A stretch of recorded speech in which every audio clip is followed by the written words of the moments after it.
Hi viewers, exit పోల్స్తోనే YCP out. That means exit polls polling జరిగింది. దాని తర్వాత తీసుకున్నట్టు ఒపీనియన్ బేస్ చేసుకొని ఏ పార్టీకి ఎన్ని సీట్లు రాబోతున్నాయి ఏంటి అన్నది చెప్పేది ఎగ్జిట్ పోల్స్. మామూలుగా పోలింగ్కి ముందు ప్రీ పోల్స్ అని, ఆ సర్వే అని, ఈ సర్వే అని కొన్ని ఉంటాయి. వాళ్ళు ఏం చేస్తారు? Vasavi online services. మా వద్ద పాస్పోర్ట్ వీసా సర్వీసెస్ కలవు. వీసాలో 99% అప్రూవల్ సక్సెస్ రేట్ ఉంది. Please contact 8019482544. Age group, male, female and place ఇలా సెలెక్ట్ చేసుకొని అక్కడ వారి దగ్గర నుంచి ఒక శాంపిల్ కలెక్ట్ చేసుకుంటారు. వాళ్ళు శాంపిల్ సైజులో కూడా వాళ్ళు మెన్షన్ చేస్తారన్నమాట. మీరు ఏ పార్టీకి ఓటేద్దాం అనుకుంటున్నారు? So and so party. ఎందుకు ఓటేద్దాం అనుకుంటున్నారు? సంక్షేమం, డెవలప్మెంట్, ఎంప్లాయ్మెంట్, లైక్ ఇలా. సో అవన్నీ బేస్ చేసుకుని వీళ్ళు ఏం చేస్తారు? గతంలో చేసిన సర్వేల తాలూకు అన్నీ ఒక చోట తీసుకొస్తారు. తీసుకొచ్చి ఇదిగో మేము ఇన్ని శాంపిల్స్ కలెక్ట్ చేస్తాం, అంటే ఇంతమంది దగ్గర మేము సర్వే తీసుకున్నాం, ఈ అంశాల బేస్ చేసుకుని మేము సర్వే చేసాం.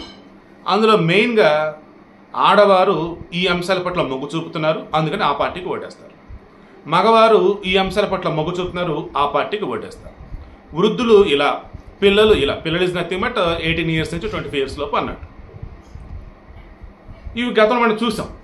వీళ్ళల్లో ఓట్లు వేసే వాళ్ళు ఎంతమంది అంటే తెలియదు. వాళ్ళు ఓటు వేయొచ్చు, వేయకపోవచ్చు. సో వాటికి అంత క్రెడిబిలిటీ ఉండదు. క్రెడిబిలిటీ ఏంటంటే ఇదిగో ఎగ్జిట్ పోల్స్. ఎగ్జిట్ పోల్స్ ఏం చేస్తారు? పోలింగ్ బూత్ ఉంది, లోపల ఓటేసి వచ్చిన వారిని ఫింగర్ చూస్తారు, ఓటేశారు. దెన్ మేము సో అండ్ సో సర్వే సంస్థ నుంచి వస్తున్నాం, ఇటు ఎగ్జిట్ పోల్స్ అని చెప్పేసి వారిని అడిగి ఒపీనియన్ తీసుకుంటారు. ఇందులో 90% నిజమే చెప్తారు, అంటే ఏ పార్టీకి ఓటేసామని చెప్పేసి. అక్కడ కూడా ఎందుకు ఓటేసామని కూడా చెప్తారు. చివరి వరకు వేయొద్దని అనుకున్నా, బట్ ఈ పార్టీకి ఓటేస్తేనే నెక్స్ట్ భవిష్యత్తులో నాకు అనిపించి అందుకే ఓటేసా. ఎప్పటి నుంచి అనుకుంటూ ఉన్నానయ్యా ఈ పార్టీకి ఓటేద్దామని, అంతకుముందు ఆ పార్టీకి ఓటేసా, చండాలం చేసి పెట్టారయ్యా, లైక్ ఇలా ఒపీనియన్ షేర్ చేస్తారు. మరలా ఇక్కడ కూడా చదువుకున్నవారు, అంతగా చదువుకోలేని వారు, మహిళలు, అదేవిధంగా వృద్ధులు, పురుషులు, మరలా వీరలు, వృద్ధులు, ఈ వేళ బేస్ చేసుకుని తీస్తారు. ఇందులో మరలా employees, unemployees, business man, normal రైతులు, ఇలా మొత్తం బేస్ చేసుకొని వాళ్ళు ఈ ఎగ్జిట్ పోల్స్ అనేది తీసుకుంటారనమాట. ఇప్పుడు ఈ ఎగ్జిట్ పోల్స్ సంబంధించి క్రెడిబిలిటీ కొంచెం ఎక్కువనే ఉంటుంది. అయితే మనకు అందుతున్న సమాచారం మేరకు వైసీపీ వాళ్ళు ఈ ఎగ్జిట్ పోల్స్కి కౌంటింగ్కి డిఫరెన్స్ అంతా 3 రోజులు. ఈరోజు సాయంత్రం 6:30కి ఎగ్జిట్ పోల్స్ వెలువడతాయి. కౌంటింగ్ వచ్చేసి 4వ తారీఖు, అంటే 2, 3, సరే 4వ తారీఖు మధ్యాహ్నం వరకు వేసుకోండి.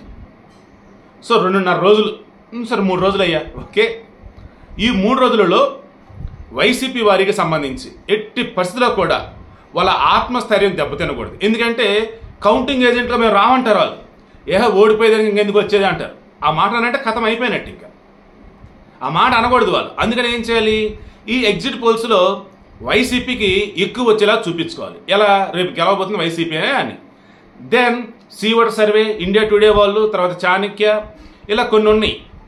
అవి వచ్చేసి ఆల్రెడీ మంచి నేమ్ ఉన్నవి, వాటికంటే గుర్తింపు ఉన్నాయి. వాళ్ళు వైసీపీకి తగ్గట్టుకు ఇస్తారా, టీడీపీ తగ్గట్టుకు ఇస్తారంటే ఎవరికి తగ్గట్టు ఎవరు వాళ్ళ దగ్గర ఉన్న డేటా ప్రకారం ఇస్తారు.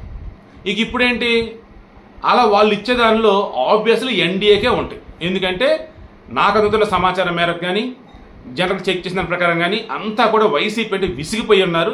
అసలు ఇది ఒక పరిపాలన అనుకుంటూ ఉన్నారు. ఎట్టి పరిస్థితిలో కూడా ఎన్డీఏ కూటమి రావాల్సిందే, చంద్రబాబు నాయుడు ముఖ్యమంత్రి రావాల్సిందని చెప్పి డిసైడ్ అయి ఉన్నారు. ఆల్రెడీ హోంమంత్రి అమిత్ షా వాళ్ళ ఇంటెలిజెన్స్ రిపోర్ట్లు ఏం చెప్పినా కూడా చెప్పున్నారు. ఇక ఇప్పుడేంటి, ఇంత ఇదిగా వీళ్ళకి కనిపిస్తూ ఉన్నాయి. ఇప్పుడు ఎగ్జిట్ పోల్స్ కూడా ఆ రకంగానే మెయిన్ వస్తే మన పరిస్థితి ఏంట్రా బాబు అని వైసీపీ వాళ్ళు ఏం చేస్తున్నారు? ఎక్కడెక్కడో ఎవరెవరో కొత్తగా వాళ్ళని పట్టుకొచ్చి, ఇదిగో అబ్బాయి మీరు ఎగ్జిట్ పోల్స్ ఇస్తున్నారు, మీరు సో రిజిస్టర్డ్ కంపెనీ, మీరు పలానా వాళ్ళని మీరు ఎగ్జిట్ పోల్స్ ప్రకారం మీరు సర్వే చేసుకుని దాని ప్రకారం ఒపీనియన్ మీరు ఇస్తున్నారని చెప్పేసి ఇవ్వండి. మనకు అందుతున్న సమాచారం ప్రకారం 2-3 రోజుల క్రితం క్లియర్ ఒక ఆర్టికల్ కూడా వచ్చింది. ఎగ్జిట్ పోల్స్లో ఎగరాలి, ఎగ్జిట్ పోల్స్లోనైనా సరే ఎగరాలి. క్లారిటీ అర్థమవుతుందా? రిజల్ట్ రోజు ఎటు పోతాం, కౌంటింగ్ రోజు పోతాం. సో ఎగ్జిట్ పోల్స్లో ఎగరాలి. కనీసం ఎగ్జిట్ పోల్స్లోనైనా ఎగరాలి. ఎగ్జిట్ పోల్స్ మనకి ఏమైనా ఫేవర్కి వస్తే ఓకే, అలా రాలేని పక్షంలో కనీసం ఎగ్జిట్ పోల్స్ సరే వైసీపీ రెపరెపలాడాలి, ఎగరాలి. ఆ వేలో మనకి సర్వేలు అనుకూలంగా ఉండేలా చూడండి బాబు అని చెప్పేసి ఆల్రెడీ మాట్లాడుకున్నారట. ఆల్రెడీ వాళ్ళు సాయంత్రంకి ఇవ్వబోతున్నారు ఆ రకంగా. సో సింపుల్గా నేను చెప్తుంది ఏంటంటే, ఆంధ్రప్రదేశ్లో ప్రస్తుతం నెలకొని ఉన్నటువంటి పరిస్థితులు కానీ గమనించినట్టయితే 2 విషయాలు చెప్తే, ఇక్కడ ఏబి వెంకటేశ్వరరావుకి చివరి రోజు వరకు పోస్టింగ్ ఇవ్వకుండా ఆపారు. 5 ఏళ్లుగా అతను తప్పు చేయడం చెప్పేసి నిరూపించలేకపోయారు. కోర్టులు తీర్పు ఇచ్చినా సరే పోస్టింగ్ ఇవ్వకుండా ఆపారు. బట్ చివరి రోజు ఆయనకి పోస్టింగ్ ఇచ్చారు. ప్రింటింగ్ అండ్ స్టేషనరీ దానికి సంబంధించి డీజీగా ఇచ్చున్నారు. మార్నింగ్ ఏమో పదవి స్వీకారం, సాయంత్రం ఏమో మార్నింగ్ పదవి బాధ్యతలు, సాయంత్రం వచ్చేసి పదవి విరమణ, రిటైర్మెంట్ అని చెప్పాడు. దుష్ట శిక్షణ శిష్ట రక్షణ కొరకు నా వంతుగా ఫ్యూచర్లో నాకు ఏదైనా బాధ్యత అప్పచెప్తే నేను ఫుల్ఫిల్ చేస్తా అన్నాడు. అంటే నేను మరలా జాయిన్ అవుతా, నాకు ఆపర్చునిటీ ఇస్తే అన్నాడు. అండ్ డ్యూటీలో యూనిఫామ్లో ఉండే రిటైర్ అవ్వాలనుకున్నా, ఇప్పుడు అదే జరిగింది. All is well ends well, సరే జరగాల్సింది జరిగింది, చూద్దాం. అంటే ఆయన సైతం ఎంత కోపంతో ఉన్నాడు, ఎంత కసిగా ఉన్నాడు ఇక్కడ అర్థమవుతుంది. బట్ ఇక్కడ మెయిన్ మనకు అర్థం కావాల్సింది, లాస్ట్ మినిట్ వరకు ఆయనని పోస్టింగ్ ఇవ్వకుండా పెట్టి చివరి రోజుకి పోస్టింగ్ ఇచ్చేశారు. ఇంకా అంటే ఏంటి, అక్కడ జగన్ ఆటలు సాగల. సిహెచ్ జవహర్ రెడ్డి ఆపుదాం అనుకున్నా సరే అయ్యింది కాదు, అయిపోయిందా. Next Sajjala Ramakrishna Reddy. Of course పేరుగా జగన్మోహన్ రెడ్డి ముఖ్యమంత్రి, కానీ మీడియా ముఖ్యమంత్రి ఎవరు అంటే సజ్జల రామకృష్ణారెడ్డి. అది ముఖ్యమంత్రి మాట్లాడిస్తుందనే సరే సజ్జల మాట్లాడతాడు. ఆ శాఖ మంత్రి, ఈ శాఖ మంత్రి, ఏ శాఖ మంత్రి మాట్లాడిస్తుందని సరే సజ్జలే మాట్లాడుతూ ఉంటారు. అందుకే నేను సకల శాఖల మంత్రి అని చెప్పేసి కొంతమంది అంటూ ఉంటారు. ఈయన ఏకంగా కౌంటింగ్ సంబంధించి రూల్స్ ఫాలో అయ్యే వాళ్ళు వెళ్ళాల్సిన అవసరం లేదు, సో మీరు వద్దు, మాకు రూల్స్ మనకు కాదు, అక్కడ ఉన్నవారు ఎవరినైనా సరే మనం ఫేస్ చేయాలా, ఓట్లు మనకు పడే విధంగా చేసుకోవాలా, ఏదైనా సరే గొడవ అయినా సరే రెడీగా ఉండాలి, అటువంటి వాళ్ళు మాకు కావాలని చెప్పేసి అన్నది ఏదైతే ఉందో అది రూల్స్ వైలేషన్. దాంతో రిప్రజెంటేషన్ పీపుల్స్ యాక్ట్ అందులో భాగంగా 125 సెక్షన్, తర్వాత వచ్చేసి ఐపీ సెక్షన్ 153 అండ్ 505 సెక్షన్ కింద కేసులు నమోదైంది, క్రిమినల్ కేసులు అవి కూడా. వాస్తవానికి గతంలో సజ్జల రామకృష్ణ ఎన్నో సందర్భాల్లో ఎన్నో మాట్లాడున్నాడు, కానీ ఎప్పుడు ఆయన మీద కేసులు నమోదైంది లేదు. కేసులు పెడతానికి వెళ్ళేవాళ్ళు, పోలీసులు తీసుకునేవాళ్ళు కాదు. ఇప్పుడు ఏమైంది, తాడేపల్లి పోలీసులు ఈయన మీద కేసులు కూడా నమోదైంది, కేసులు కూడా తీసుకున్నారు, మరి అరెస్ట్ చేయాలి. మేబీ జగన్మోహన్ రెడ్డి లండన్ నుంచి వచ్చాడు కాబట్టి మరి అక్కడ ఏమన్నా ప్రజలుండి ఆపారు ఏంటో తెలియదు. ఈ పాటికైనా అరెస్ట్ చేయాలి. అసలు మిగతా రాష్ట్రాలలో ఈవీఎంలు పగలగొట్టిన వాళ్ళు అరెస్ట్ చేసి లోపలేస్తున్నారు, పనికి మన స్టేట్మెంట్ ఇచ్చి అరెస్ట్ చేసి లోపలేస్తున్నారు. బట్ ఏపీలో చూడండి, పిన్నెల్లి రామకృష్ణారెడ్డి ఈవీఎంలు పగలగొట్టాడు, టీడీపీ తలల పగలగొట్టారు, పోలీసు తల పగలగొట్టారు. ఈ బ్యాచ్ ఆయన మీద 2 హత్యాత్మక కేసులు ఉన్నాయి, ఈవీఎం ఒకటి. ఇన్ని కేసులు ఉన్నా సరే ఆయన్ని అరెస్ట్ చేయలేకపోయారు వీళ్ళు. అండ్ మరో పక్క వచ్చేసి ఇదిగో సజ్జల రామకృష్ణ మాట్లాడిన మాటలు అయినా సరే అరెస్ట్ చేయాలి. బట్ లాస్ట్ మినిట్లో చూస్తూ ఉన్నట్టయితే నేను నిన్న కూడా చెప్పున్నా, ఆంధ్రప్రదేశ్లో ఎవరైతే ప్రజెంట్ మంత్రులుగా ఉన్నారో వాళ్ళ ఛాంబర్లు కావచ్చు, వాళ్ళ పేషీలు కావచ్చు, తాళాలు వేసి 3వ తారీఖున మాకు హ్యాండ్ ఓవర్ చేయండి అని చెప్పేసి జనరల్ అడ్మినిస్ట్రేషన్ వింగ్ వాళ్ళు చెప్పున్నారు. అంటే సాధారణ పరిపాలనా శాఖ వాళ్ళు అలా ఎందుకు చెప్పారు ఏంటారు బాబు అంటే, తెలంగాణలో కానీ గెలవబోయేది కేసీఆర్ గవర్నమెంట్ అన్నట్టుగా వాళ్ళు ఉన్నారు. బట్ ఓడిపోయేటప్పటికి ఇక ఫైల్స్ మాయమైనవి, హార్డ్ డిస్కులు మాయమైన రకరకాలు జరుగున్నాయి.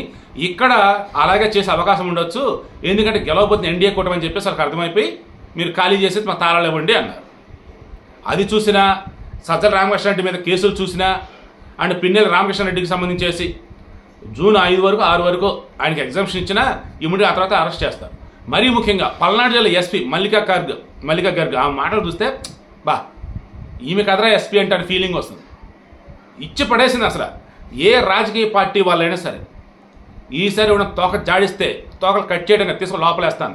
ఆల్రెడీ ఇప్పటికే 1300 మంది మీద కేసులు నమోదైనవి, 400 మంది మీద రౌడీ షీట్లు నమోదైనవి, 10 రోజుల్లో 160 కేసులు నమోదైనవి.